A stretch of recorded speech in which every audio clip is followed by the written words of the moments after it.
na produção do inimigo, Van, tem a produção do inimigo, tem a produção do outro. Nessa produção do outro, que nós achávamos impensável há 20 anos, né? De pensar que o outro, imigrante, indígena, negra, negro, árabe, transgênero, etc., fosse ser alçado à condição de inimigo das pessoas. A condição de inimigo de um jeito de pensar a vida, de um jeito de pensar o mundo. Então são relações de poder que nós precisamos, eu entendo, compreender na lógica da produção da subjetividade, da forma como nós nos construímos enquanto sujeitos, mas articulado a uma condição global hoje de um tipo de capitalismo, de um tecnocapitalismo que define nossa forma de comunicação e de relações com as pessoas. Também entendo que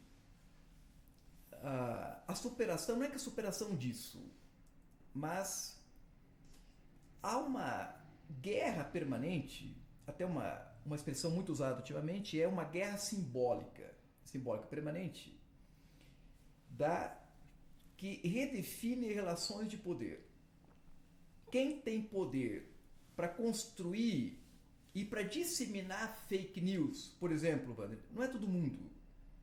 Quem tem o poder de ter um mecanismo amplo, por exemplo, de robôs que, a partir de uma informação falsa ou não, dissemina uma forma de pensar, principalmente na nossa relação com o outro. Muito próximo daquela ideia, Wander, de dizer que no Brasil prepondera o jeitinho. Então nós somos um povo do jeito que somos porque o jeitinho prepondera. Até uma análise, uma leitura negativa do Brasil. Mas tem uma questão que antecede, que é: quem tem mais jeitinho que o outro?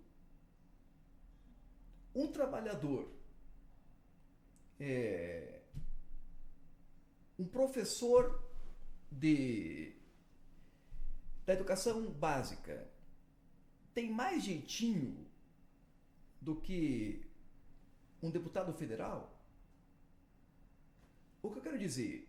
O jeitinho também é uma relação social que é marcada por quem pode dar mais jeitinho ou dar menos jeitinho, né?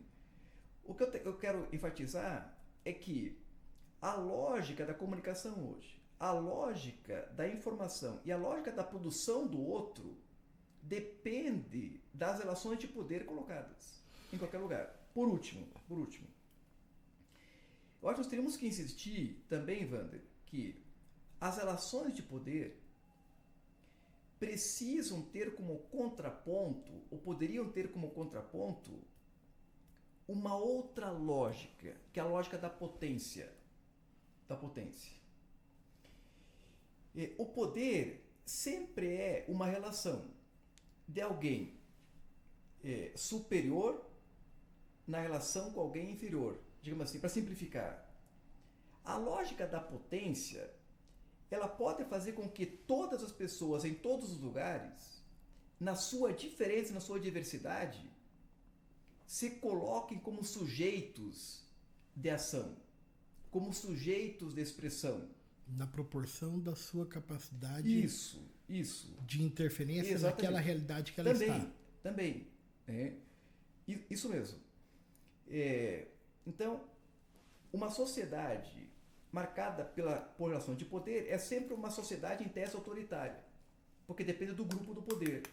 Uma sociedade de potência, ela teria como condição fundamental fazer com que cada sujeito, cada grupo, cada comunidade se inscrevesse na lógica das relações sociais a partir de suas potencialidades, sem a imposição de verdades, sem a imposição de relações, mas na contribuição justamente do conjunto de relações que cria a diversidade.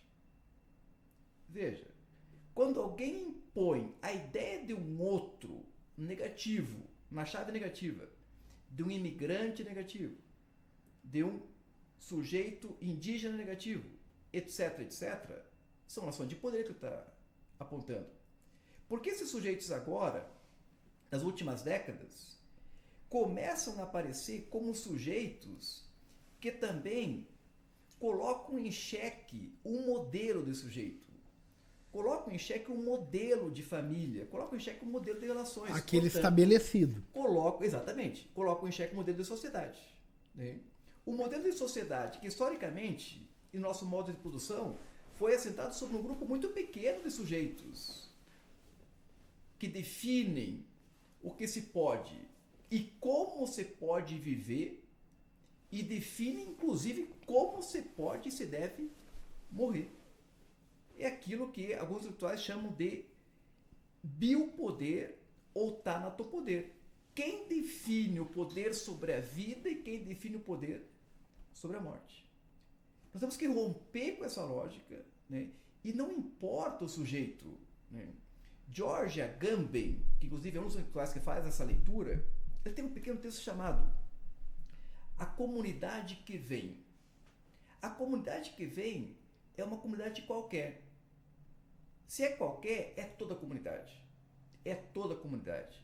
Se é toda a comunidade, todo sujeito, todo ser vivo, eu diria que não apenas o ser humano, todos os seres, todas as coisas, são seres de potência e não de poder.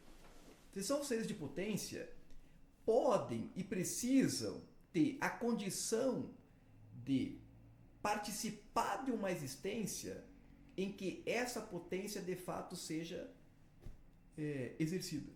Isso é muito interessante, professor, porque essa concepção que o senhor coloca, eu imagino que o senhor já deva ter percebido, se não eu chamo a reflexão para isso, ela simplesmente rompe com a razão de ser, muito provavelmente, do ramo da ciência que o senhor ministra a aula, que é a geografia, né?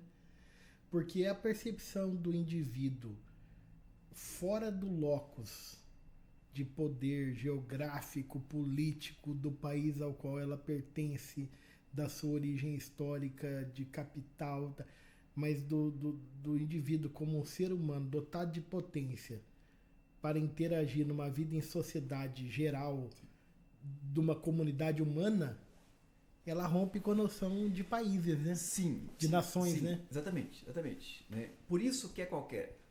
Né? A ideia do Agamben é qualquer.